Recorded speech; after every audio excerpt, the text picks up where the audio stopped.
దేవునికి తెలుసు నీకు ఇల్లు కావాలని తెలుసు, ఆహారం కావాలని తెలుసు, కట్టుకట్టుకు వస్త్రం కావాలని తెలుసు, నీకు సుఖంగా జీవించాలని తెలుసు.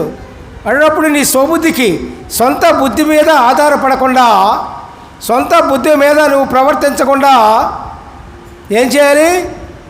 నీ బుద్ధిని దేవునికి అప్పచెప్పేయండి. నీ భారాన్ని దేవునికి అప్పచెప్పేసేయండి. అందుకనే యేసుప్రభు వారు అంటారు, భారం మోస్తున్న సమస్త జనులారా నా యొద్దకు రండి, మీకు విశ్రాంతి కలుగచేతను. హల్లెలూయా, ప్రైజ్ ది లార్డ్. ఏమన్నారండి దేవుడు? ఏమన్నారు? ఇప్పుడు చెప్పాగా, భారం మోస్తున్న సమస్త జనులారా నా యొద్దకు రండి, మీకు విశ్రాంతి కలుగచేతను. నా భారము తేలికగాను ఉంటుందని దేవుడు సెలవిస్తూ ఉన్నాడు. ఏంటి ఆయన భారము? సాత్వికము, దీన మనసు. మన భారం అంటే సొంత ఆలోచనలు.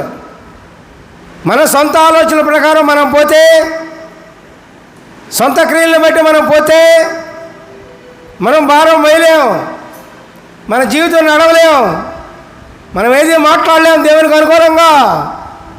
అందుకని నువ్వు సాత్వికము, ఆయన భారాన్ని మోయమంటున్నాడు దేవుడు. ఏంటి ఆ భారం?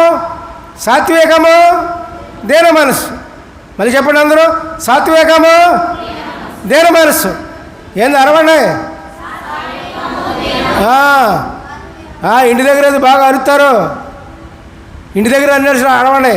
సాత్వికము, దీన మనసు అనండి. సాత్వికము, దీన మనసు.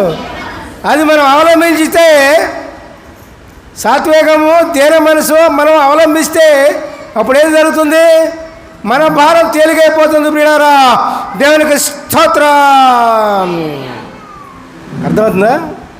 అదే ఇక్కడ నీ స్వబుద్ధిని ఆధారం చేసుకొనక నీ పూర్ణ హృదయముతో యెహోవా యందు నమ్మకం ఉంచుము. నీ పూర్ణ హృదయం అంటే సగం అక్కడ, సగం ఇక్కడ, సగం అక్కడ, సగం ఇక్కడ కాదు. పూర్ణ హృదయముతో, పూర్ణ హృదయముతో, పూర్ణ హృదయముతో దేవుని యందు నమ్మిక ఉంచాలి. సగం లోకం మీద, సగం దేవుని మీద కాదు. సగం లోకం మీద, సగం దేవుని మీద కాదు నమ్మకం. దేని మీద ఉంచాలి? దేని మీద ఉంచాలి? దేవుని మీద పూర్తి నమ్మకం ఉంచండి. తర్వాత నీ ప్రవర్తన ఎంతటి యందు ఆయనకు అధికారమే.